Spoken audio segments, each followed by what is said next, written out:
हर साल पूरी दुनिया में भूकंप की घटनाओं से भारी तबाही की खबरें सामने आती है। आपके पैरों के तले से जमीन खींचने वाले ये कंपन बड़ी बड़ी इमारतें उखाड़ फेंकते हैं। लेकिन हिमालय के एक खास रीजन जिसमें नेपाल से लेकर अफगानिस्तान का इलाका आता है, यहाँ सबसे ज्यादा भूकंप की घटनाएं सामने आती हैं। साल 2015 में नेपाल भूकंप ने दुनिया को सकते में डाल दिया था। हाल ही में फिर नेपाल में भूकंप के झटके महसूस किए गए। लेकिन क्या कभी आपने सोचा है कि आखिर क्यों नेपाल अक्सर भूकंप जोन बन जाता है?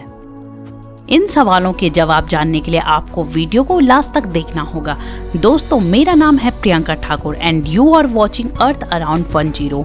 तो चलिए जानते हैं कि क्यों अक्सर नेपाल भूकंप जोन बन जाता है। वीडियो को आगे बढ़ाने से पहले चैनल को सब्सक्राइब और लाइक जरूर कर देना।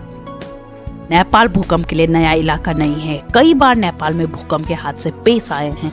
2015 के नेपाल भूकंप ने दुनिया को हिलाकर रख दिया था। रोज की तरह ही सामान्य दिन था। अप्रैल 25, 2015 स्थानीय समय के हिसाब से घड़ी में बजे थे दिन के 11:56 जब सारा नेपाल भूकंप से कांप उठा था।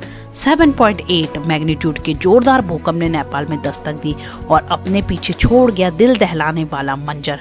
8 नवंबर 2022 के दिन फिर नेपाल में भूकंप के झटके महसूस किए गए, जो कि 6.3 मैग्नीट्यूड का बताया जा रहा है। लेकिन क्या कभी आपने सोचा है कि नेपाल में भूकंप के झटके आखिर क्यों आते हैं? क्यों अक्सर नेपाल भूकंप जोन बनता है? आज इस वीडियो में हम समझेंगे ऐसे जियोलॉजिकल कारण जो नेपाल को बनाते हैं अर्थक्वेक प्रोन एरिया। संयुक्त राष्ट्र विकास कार्यक्रम UNDP भूकंप के प्रति सबसे सेंसिटिव देशों की सूची में नेपाल को 11वें स्थान पर रखता है और नेपाल की राजधानी काठमांडू भूकंप के प्रति सेंसिटिव टॉप शहरों में से एक है। नेपाल भूकंप की घटनाओं के लिए नया नहीं है, क्योंकि हिमालय दुनिया के सबसे ज्यादा भूकंप एक्टिव इलाकों में से एक है। ये भूकंप 2 महाद्वीपीय प्लेटों भारत और यूरेशियन प्लेटों के बीच टकराव का परिणाम है। भारतीय प्लेट लगातार हर साल कुछ सेंटीमीटर उत्तर की ओर बढ़ती है, तिब्बती पठार के नीचे की ओर रास्ता बनाती है। हर एक झटकेदार खिसकाव भूकंप को ट्रिगर करता है। इसे रबड़ बैंड की शूटिंग की तरह समझ सकते हैं। जब आप रबड़ को पीछे की तरफ खींचते हैं तो एक तनाव पैदा होता है। एनर्जी उस तनाव में स्टोर होती है। अब आपको किसी पल इस तनाव को रिलीज करना होगा। जैसे ही ये टेंशन रिलीज होती है, सारी इकट्ठा ताकत काइनेटिक एनर्जी में कन्वर्ट होती है और भूकंप का कारण बनती है। हिमालयन रीजन में ये जियोलॉजिकल शिफ्ट इसी टेंशन रिलीज के कारण होता है। ये सामान्यतः बाउंड्री के पास 2 प्लेट के बीच होता है, जिसे मुख्य हिमालयन थ्रस्ट कहते हैं। इसका साफ असर सतह पर देखने के लिए मिलता है और ये लैंडस्केप को ऊपर की तरफ उठा देता है। हिमालय की तरफ 2 तरह के भूकंप देखने के लिए मिलते हैं। एक मॉडरेट यानी कि सामान्य इंटेंसिटी का, जिसका मैग्नीट्यूड 7 तक हो सकता है। इसमें सतह पर क्रैक आ सकते हैं। वहीं 8 मैग्नीट्यूड वाले भूकंप में सतह 2 हिस्सों में बढ़ सकती है। यह मेगा भूकंप कहा जाता है। लेकिन इन दोनों के बीच क्या संबंध है और बढ़ा हुआ तनाव कैसे आकर रिलीज होता है, ये अभी साफ नहीं है।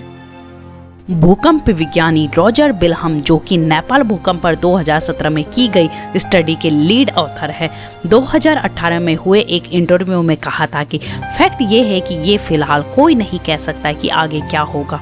भविष्य में आने वाले किसी भी भूकंप के बारे में जानकारी इतनी सटीकता से नहीं दी जा सकती। हो सकता है ये मेगा भूकंप आने वाले हफ्तों में दिखे या फिर 5 शताब्दी तक भी ना दिखे। यानी कि भूकंप की आशंका बताने वाले नए मॉडल को यूज करने से पहले अभी और अच्छी तरह से रिफाइन किए जाने की जरूरत है।